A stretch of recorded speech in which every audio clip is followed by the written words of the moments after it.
Hello everyone. When you watched the Door episode, did your heart break too? Did you also wonder if you'll ever see Hodor again? In this video, I'll talk about why I think Hodor will come back. I'll also post the top 10 attractive male characters video on Tuesday and Danny's child theory on Saturday at 7 p.m. IST or 9:30 p.m. EST. Make sure to subscribe this channel and also click on the bell next to it so that you won't miss it.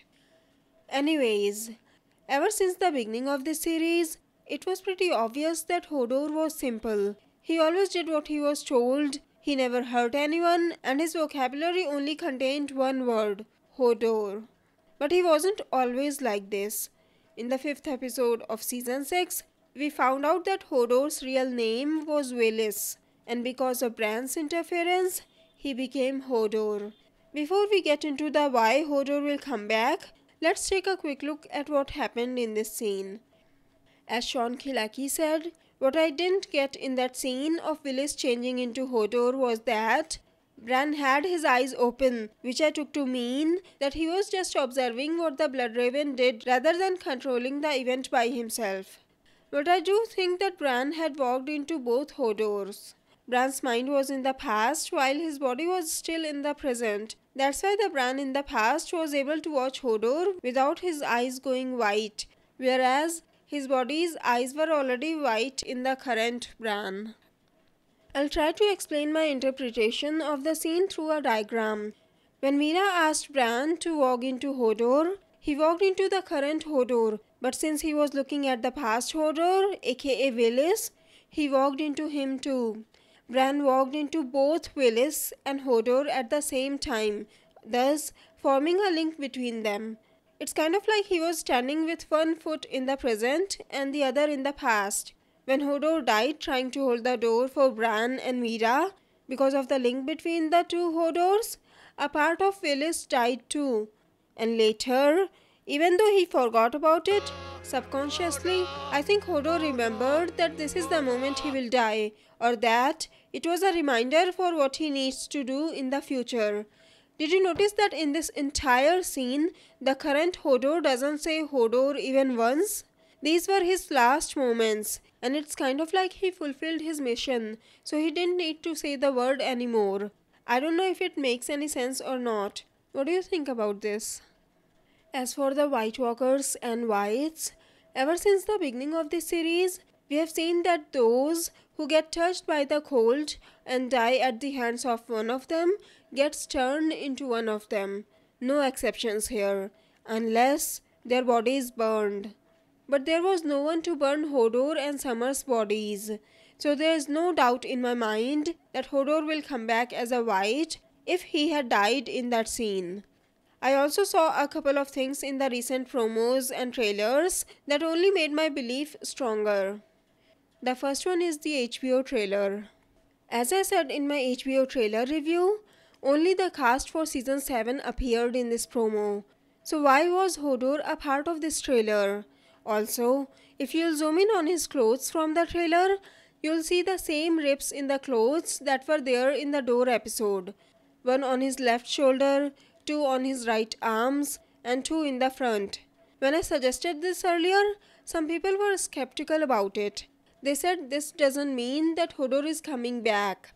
But think about this. Why would they go to all this trouble to create a costume exactly like the one in the Door episode for just a promo? We all know how much attention they pay to small details. The only difference I can find here is that a couple of rips in his clothes seems to be stitched up now. That's the only thing that's confusing. And I'm 100% sure that if Hodor had died in that scene, which seems like the most likely case here, he would definitely come back as a wight. But if he was saved somehow, which again seems impossible considering how many wights there were, he could have returned as himself. But that would be mostly wishful thinking. I really think that he is dead. And maybe David and Dan didn't want to spoil anything for us. That's why they didn't dress him up in the white getup. The second one is the Long Walk trailer. In the Long Walk trailer, the blue eye showed in the end seems like Hodor's eye to me. Before you say anything, I would like to say that I know it makes more sense to show two kings and two queens in that trailer. But when I saw a fan art of Hodor as a wight and zoomed in on it, it seemed exactly like the eye from the trailer. I think I mentioned this in one of my comments, and Sean Kilaki asked to also put the Hodor and the Night King half profile from the trailer together. Just look at this photo. And just to be certain, I also put the eye of the Night King in the next pic. While Hodor's pic almost looks exactly the same, the Night King's face seems to have more wrinkles in it. And did you notice that we didn't really see Hodor die? And you know the rule, if we didn't see someone die, there's still a chance, just like the Hound. What if the Night King stopped the Wyatts before they could kill him, so that he could turn Hodor into a Whitewalker? Just imagine Hodor being able to think on his own, leading an army of the dead. Would he be mad at Bran for what he did to him? What do you think about it? Whose eye do you think it is? Another thing I wanted to discuss with you is the three-eyed raven. When he saw the mark on Bran's wrist, he knew that there wasn't enough time left, that he can only show Bran one vision. Of all the visions in the thousands of years, did you ever wonder why he chose this one as his last vision to show Bran? I have a theory for that. I think he lied to Bran earlier about changing the past because he knew that Bran wasn't trained enough. Bran might get tempted and try to save his family and mess things up. So he lied to Bran and kept on training him. But later, when he saw that he could show Bran only one vision, he decided to show Bran the truth, that Bran can change the past, just like I said in my Bran's journey video. I think there was a reason for that. Why did he want to tell Bran about that when he had been lying to him all this time? Because earlier, he didn't want Bran to try to change anything, but now that his end was near, he was out of options here. He could have let Bran keep on thinking that the past cannot be changed, but he showed him the truth because he wants Bran to change something from the past. But what could it be? What do you think about it? Just imagine how easy it will be if Bran could just go back in time and stop Leaf from turning the first man into a White Walker. Humanity's ultimate enemy will never be created in the first place.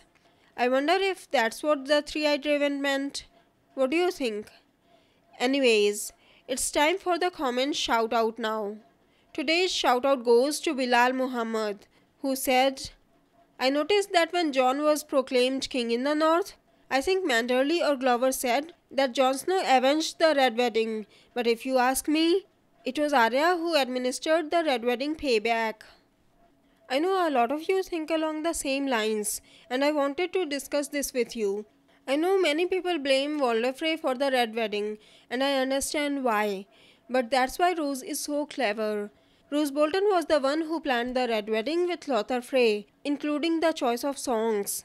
For this service, Tywin gave him the title Warden of the North and legitimized his bastard son Ramsay. You see, Roose was the one who did everything while Walder Frey just followed his plan. But Walder Frey got the blame for everything, whereas no one even suspected Roose Bolton. So in a way, even though he probably didn't know it, Jon avenged the Red Wedding just as much as Arya did. So, what do you think of these theories? Don't forget to tell us in the comments. If you like this video, please click on the like button below, share the video and subscribe to my channel. Have a great day. Bye bye. See you in my next video.